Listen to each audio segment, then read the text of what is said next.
Zee 24 तास एक पाऊल पुढे.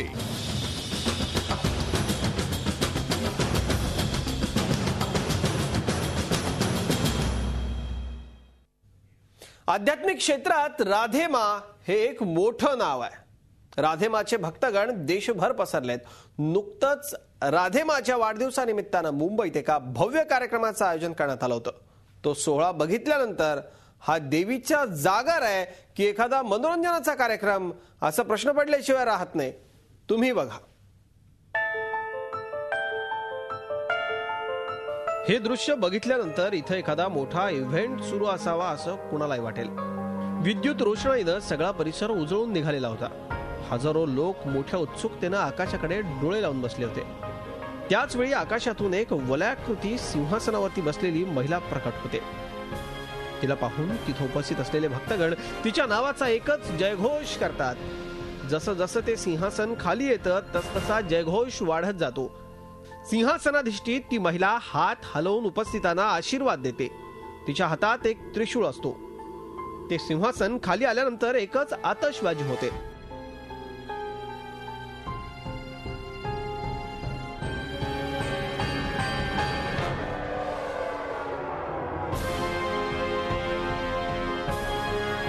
पण हा नेमका कोणता सोहळा आहे? हा खरंच धार्मिक कार्यक्रम आहे की एखादा इव्हेंट? असा प्रश्न तुम्हाला पडल्याशिवाय राहणार नाही. पण आता आम्ही उलगडणार आहोत या समारोहाचं रहस्य. आध्यात्मिक गुरु राधेमाच्या वाढदिवसानिमित्त या कार्यक्रमाचं आयोजन नुकतंच मुंबईत करण्यात आलं होतं. पुन्हा एकदा पहा आकाशातून अवतरणाऱ्या राधेमाचा हा अनोखा अंदाज.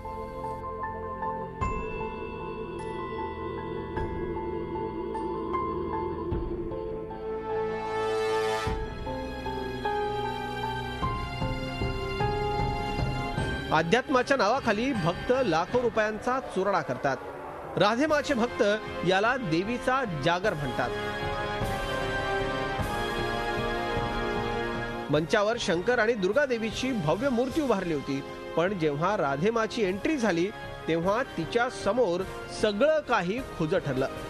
तिथं असलेला प्रत्येक जण केवळ राधेमाची एक झलक पाहण्यासाठी उत्सुक होता. सगळा परिसर राधेमाच्या नावानं दुमदुमून जातो. झी 24 तास साठी ब्युरो रिपोर्ट, मुंबई. ही राधेमा आहे तरी काय चीज, पाहूयात.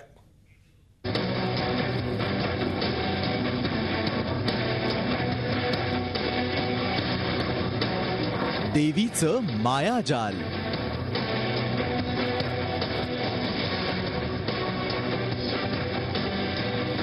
वाढदिवसासाठी आकाशातून अवतरली. देवीचा भरला शाही दरबार.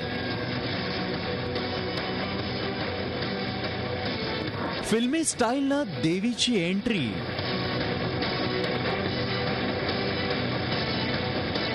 लाखोंची गर्दी, कोट्यवधींची दक्षिणा.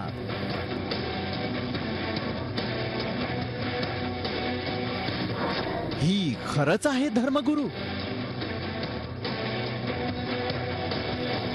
मग काय एवढा बडेजाव?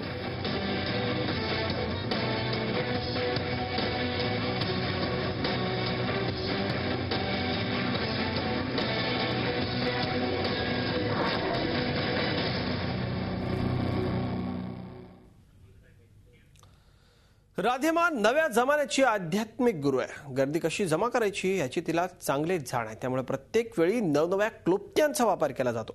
राधेमाचा प्रत्येक कार्यक्रम भव्य दिव्य असतो. त्यासाठी पैसाही पाण्यासारखा खर्च केला जातो. श्रीमंत भक्तांची फौज असल्यानं राधेमाला हे सगळं सहज शक्य आहे. साधू संतांनी मोहमायेवरती विजय मिळवलेला असतो. पण हे दृश्य बघितल्यानंतर आजकालचे धर्मगुरू किती बदललेले आहेत हे सहज तुमच्या लक्षात येईल.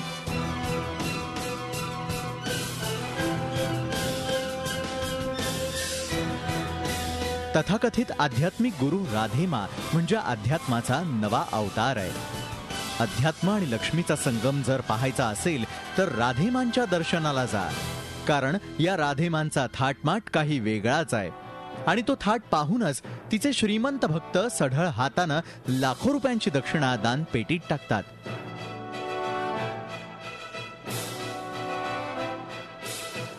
आपल्या भक्तांना आशीर्वाद देण्याची राधेमांची पद्धतही निराळीच आहे. भक्त राधेमाला फूल अर्पण करतात आणि राधेमा त्या फुलांवर मंत्रोच्चाराची फुंकर घालून फुलांच्या पाकळ्या भक्तांना परत करतात.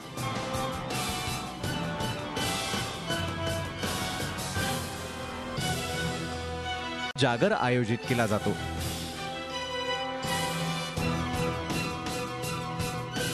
भक्तांकडून लाखो रुपयांची दक्षिणा दिली जाते.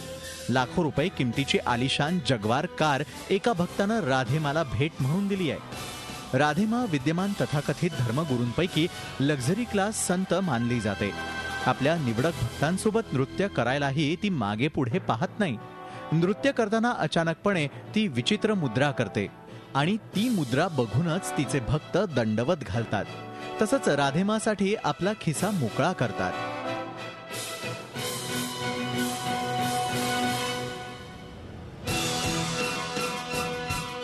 राधेमाचा शृंगार तर काही विचारूच नका. राधेमाची एक झलक पाहून तिचे भक्त अक्षरशः वेडे पिसे होतात. तिचा आशीर्वाद घेण्यासाठी लोक व्याकुळ असतात. हा सगळा प्रकार बघितल्यानंतर अध्यात्माच्या नावाखाली हा वेगळाच उद्योग सुरू असल्याचं कुणाच्याही लक्षात येईल. झी24 ताससाठी ब्युरो रिपोर्ट, मुंबई. या राधेमाचा थाटमाट आत्ताच आपण बघितलाय, पण ही राधेमा आहे तरी कोण? कुंभमेळ्यात जाण्याचा निर्णय या राधेमानं का टाळला हे आपण पाहणार आहोत. राधेमाच्या वाढदिवसानिमित्त या भव्य कार्यक्रमाचं आयोजन करण्यात आलं होतं. राधेमाचा आशीर्वाद घेण्यासाठी हजारो भक्त तिथं जमले होते. तिच्या भक्तांची संख्या फार मोठी आहे. त्यामध्येही श्रीमंत वर्गाचा भरणा अधिक आहे. 2 दिवस हा सोहळा चालला. मुंबईतील बोरीवली परिसरात या कार्यक्रमाचं आयोजन करण्यात आलं होतं. देशभरातून भक्तगण इथं जमा झाले होते. आपल्या अनोख्या कारनाम्यामुळे राधेमा नेहमीच चर्चेत राहिली. राधेमा एक आध्यात्मिक गुरु आहे. तिच्या भक्तांमध्ये सेलिब्रिटींचाही समावेश आहे. त्यामुळे राधेमाचा महिमा देशभर पसरलाय. भक्तांची संख्या मोठी असल्यामुळे दक्षिणेच्या रूपानं मोठी रक्कम दानपेटीत जमा होते. लाखो भक्तांच्या बळावर राधेमानं महामंडलेश्वर पदवी मिळवण्याचा प्रयत्न केला, पण जुना आखाड्यातील संतांमध्ये एकमत न झाल्यामुळे ती पदवी तिला मिळाली नाही. प्रयागमधील कुंभमेळ्याला जाण्यावरूनही राधेमा वादात सापडली होती. त्यामुळेच तिनं कुंभला न जाण्याचा निर्णय घेतला. राधेमा नव्या युगातील आध्यात्मिक गुरु आहे. गर्दी कशी जमवायची याची तिला चांगलीच जाण आहे. त्यामुळेच प्रत्येक वेळी नवनव्या क्लुप्त्या वापरल्या जातात. तिचा सत्संगही एखाद्या इव्हेंटपेक्षा कमी नसतो. झी24 ताससाठी ब्युरो रिपोर्ट, मुंबई. राधेमासारखे हे धर्मगुरू आहेत का? अशा सगळ्या गोष्टी करून लोकांना धार्मिक भावनांच्या नावानं लुबाडण्याचा प्रयत्न केला जातो का? अशिक्षित लोकांचं ठीक आहे, पण शिकलेले लोक, उच्चपदस्थ लोक, श्रीमंत वर्गातले लोक या अशा सगळ्याला का भुलतात? ही अंधश्रद्धा आहे का? या सगळ्यावरती सविस्तर चर्चा करणार आहोत. अंधश्रद्धा निर्मूलन समितीचे नरेंद्र दाभोळकर आपल्याबरोबर असणार आहेत. एक ब्रेक घेतोय. प्राईम वॉच मध्ये लगेचच परतूयात. पाहत राहा झी24 तास. झी24 तास, एक पाऊल पुढे.